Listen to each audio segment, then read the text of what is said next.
What's up, you guys? I'm hitting you up from the highest mountain, freestanding mountain in the world and in Africa. I'm on Mount Kilimanjaro.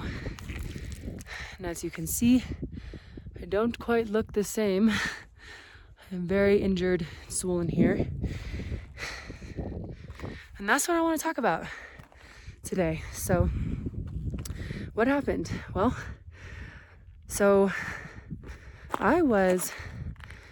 I came on this trip with 8 other friends, and our plan and our goal was to climb the mountain together. It's like a 7-day trek that you can do. Also, I'm in the clouds, so like I am high enough to be in the clouds right now. So please join me on this journey of being in the cloud. It's freaking awesome. Anyways, we signed up for this thing to do for 7 days. And, you camp every night. That's why I look pretty haggard. It's really like, you walk like 42 or 50 miles or something to get to the top, and it's all vertical. So, this is one of those things in my life where I think the universe or God will give us a message that we only get so many of them. But when we get a big one, I think it's important that we listen, because I almost think it's like a warning or like a signal that's like helping us. It's giving us a lesson or trying to put us on the right path. I think that is what happened with this. So anyways, I basically, first night we finish our trip that day, the first day of 6 or 7. And we go to this campsite. And then, for me, I'm from Colorado, and weed has been legal there since basically before it was legal, but it's been legal there since forever. And I live in Texas now, and there's a version of weed there that's legal. So I wouldn't call myself like a stoner by any means at all, but sometimes I'll smoke some weed. I stopped smoking nicotine about a year-ish ago. I never owned my own Juul, my own cigarettes or anything like that, but I would rip them off of people, and I noticed it made me sick. So I cut it cold turkey. Anyways, this all come together. I go to this night, it's like 8 p.m. at night. We're at this campsite, it's freezing. We're getting ready for dinner. My friend, he has a joint, and I go to smoke it with him before dinner to hang out and just chill for a second. So we go over this pathway, and we just go ahead and light this joint up. He rolled it as a spliff, so it's like some nicotine and some weed, which to me I was like, whatever, that's what's available. I'll just have 1 or 2 hits anyways. So I take two or 3 hits of this thing. And look, it's not like I'm new to smoking weed, right? Like I said, I'm not like a stoner, but it was legal in Colorado, I think, since I was 16. So I take this hit, and I kid you not, I literally fainted.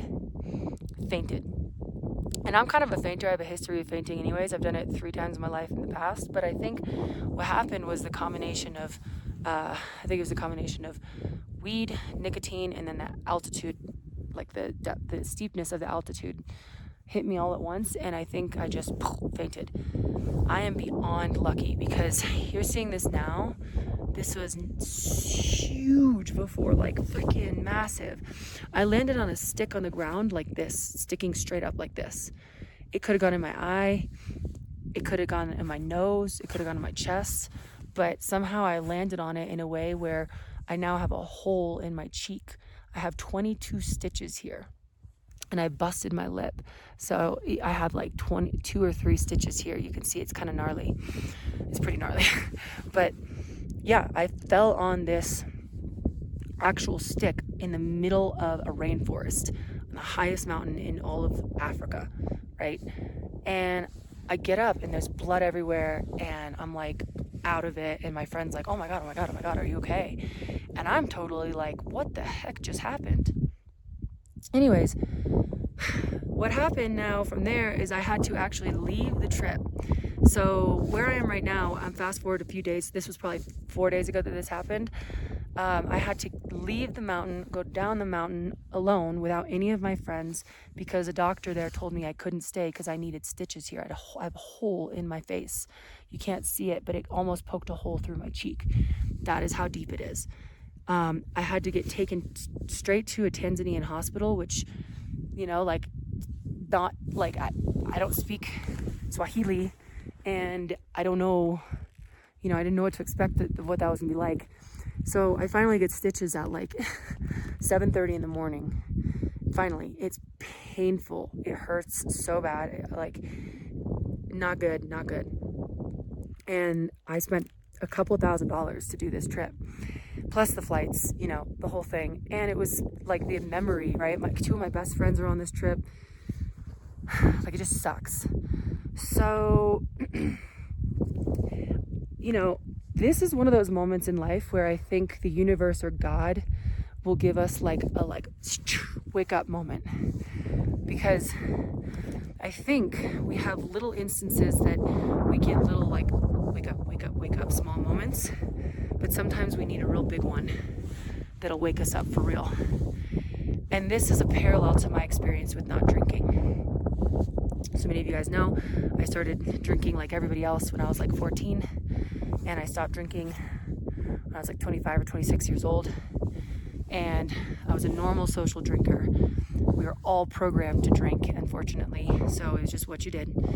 And I was just like a Thursday, Friday drinker, but whenever I did drink, I typically, not always, not every single time, but usually once a month, twice a month, I would drink too much by accident. I'd black out, or I'd say things I didn't want to say, or I'd binge eat food that was like not good. And, my memory was being affected, my sleep was being affected. All this while my mom was actually dying of alcoholism. So I also knew how bad alcohol was, specifically in my family, with my best friend, my mom. Also my mom, she was my best friend and my mom. So I was seeing it, but I wasn't connecting the dots for me. There were all these little signs there that were warning me. But so the last and final sign that really made me like cold turkey stop drinking when I was 25, 26, and that's, that was about 6 years ago. That was not a common thing to do. Look at all these clouds. So cool.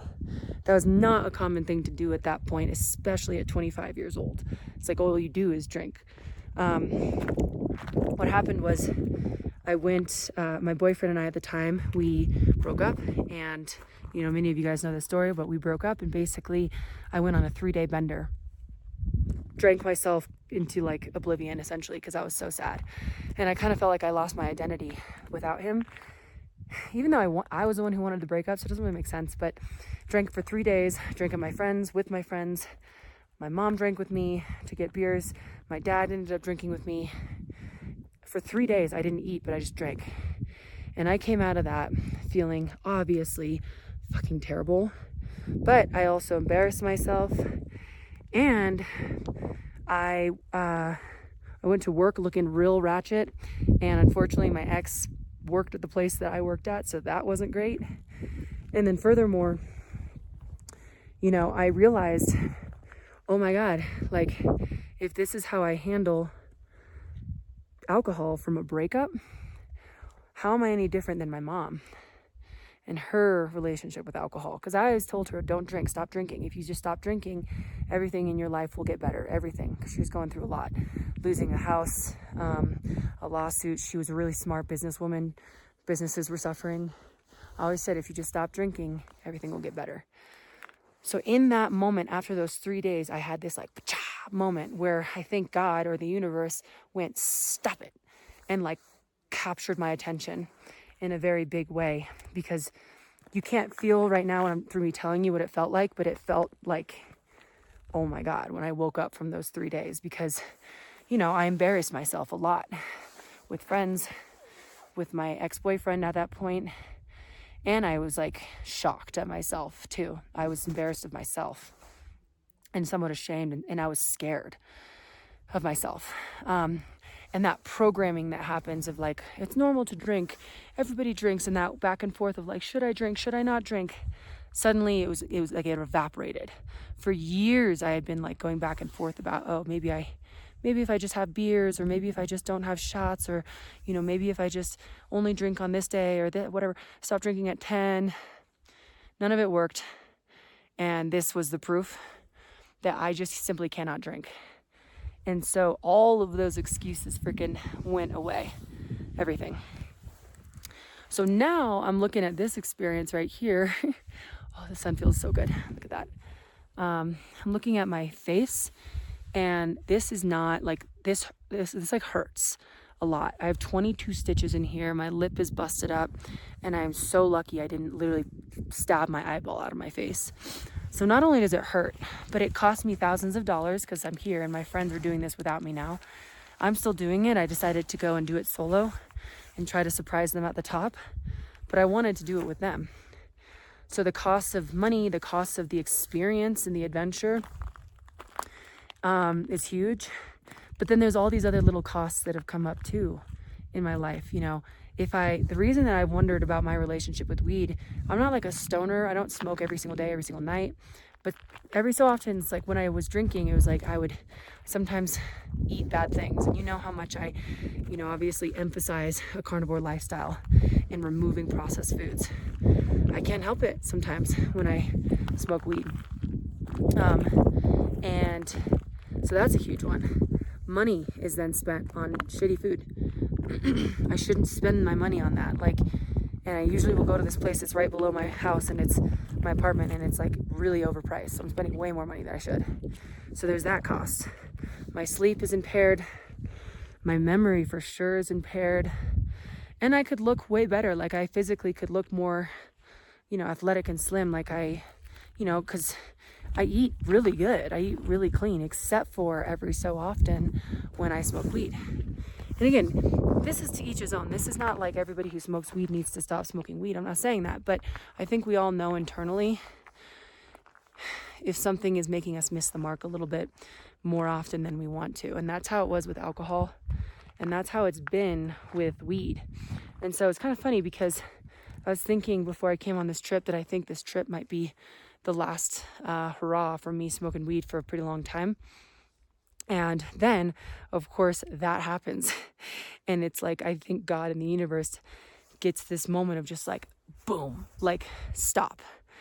And I have learned that we have to listen to those moments because we only get so many of them.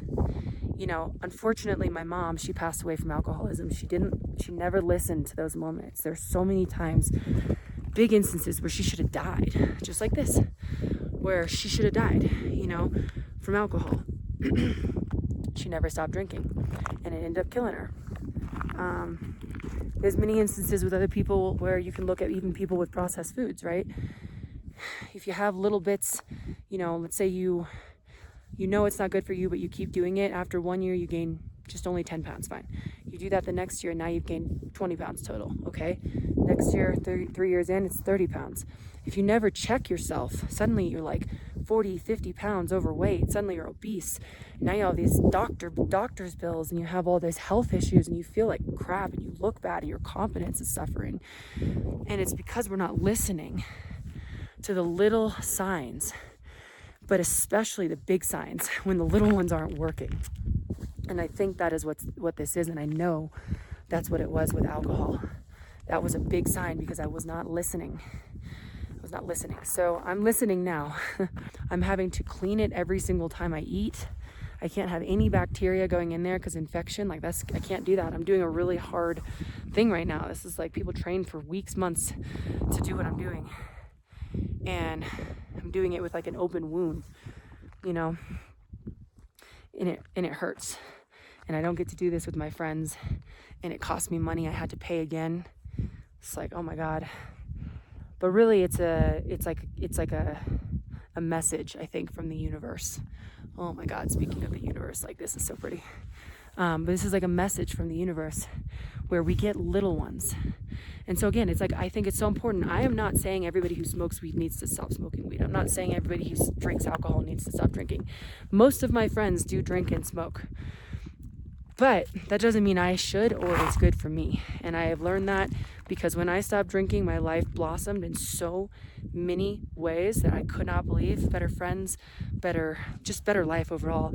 My income increased by 7 times, better body, much better health. I saved more money, had way more time, just so many things. And I think that's what's about to happen with this whole not smoking any weed at all. And I think it was a combo of the weed and the nicotine thing, but the point is, I went to go smoke weed.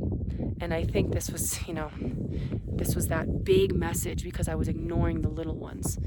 So yeah, I don't know, to each his own, totally, like to each his own. But maybe if there's something that you're experiencing that you're like, okay, I keep ignoring that. It could be eating processed foods, and that stuff causes chronic disease. It does. That is what's wrong with America, is processed foods. Or maybe it's alcohol, and your relationship to alcohol is not what you want it to be, and you drink because it's programmed in you, because that's how our society is, and that's what it is, but that little voice in the back of your head is telling you something's off. Or maybe it's weed, or maybe it's vaping, nicotine, it's effing you up in some way. I don't know, right? Like, it's not my place to say, it's no one's place to say but our own. But I will say for sure, for me, this message was heard loud and clear. I'm very grateful for it. I really am. And I've done this before, and it's given me a whole lot, not to mention the ability to talk to people like you about this kind of stuff, about things that really matter, and like what it is to receive a message from God and the universe and kind of redirect our path a little bit in a way that might benefit us. So yeah, I don't know. Hopefully that makes sense. I'm just kind of riffing here now that I'm on this mountain. It's my second to last. Tonight I'm going to go to bed at 6 p.m. So in 2 hours. And then I wake up at midnight to go to the summit. So to the top of the mountain and get there by sunrise. So the goal is to hopefully surprise my friends. They don't know. They have no idea. None of us have service. So they think I'm probably in the United States right now. They think I flew back because it was that bad. But I'm going to try to surprise them. And the move for me is no more Mary Jane. Nothing.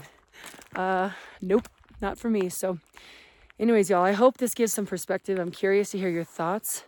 Let me know if you've done this, Mount Kilimanjaro before too. It's freaking awesome. I'm going to attach the link below of the company that I'm doing this through. I don't make any money from them. They're just good men, and this is their livelihood, and they do it right. So if you're interested, comment below or click the link. Let me know your thoughts about this. I discuss all things human optimization, exploration, life hacks. I think this is about all 3 of those: exploring Africa, highest freestanding mountain in the world, optimizing myself with listening to the messages, and a life hack as well of, probably cutting out the vice, or at least being more selective with our vices. All right. I am in the middle of this cloud still. I'm gonna go get some tea, get some sleep, read a book. I'll see you guys on the next one. Wish me luck. See ya.